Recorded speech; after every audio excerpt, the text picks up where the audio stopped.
تعالى اكمل لك فكره المحظوظ. ما هو لو في حد محظوظ وحد لا، معناه ان ممكن نقول ان ربنا ظالم بيدي لحد وحد لا، خصوصا الناس اللي هي ابتدت الموضوع بدري. هو اكيد مش كده، حاشا لله يعني. فهو مش ظالم خالص، انت اللي معرفتش تستغل الامور. ودي حاجه بسيطه جدا تقدر تتعلمها.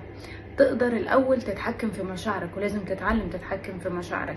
ابسطها ممكن تمرين النفس، تقدر ما تسيبش ان مشاعرك تسوقك. ممكن تخش كورسات كتير تقدر تفهمك ده، او تلجأ للعلاج النفسي لو انت حسيت ان مشاعرك هي اللي سايقاك طول الوقت وهي اللي بتتحكم في حياتك. وتقدر كمان تتعلم الذكاء التحليلي اللي احنا اتكلمنا عليه، وتقدر تنمي مهاراتك في كل جوانب الحياه. تشوف انت حاسس ان انت واقع في ايه.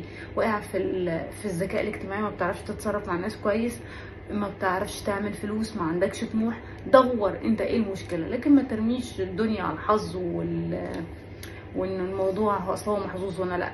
دي شماعه، فبلاش لو انت عاوز تغير حياتك ترمي نفسك على الشماعه دي.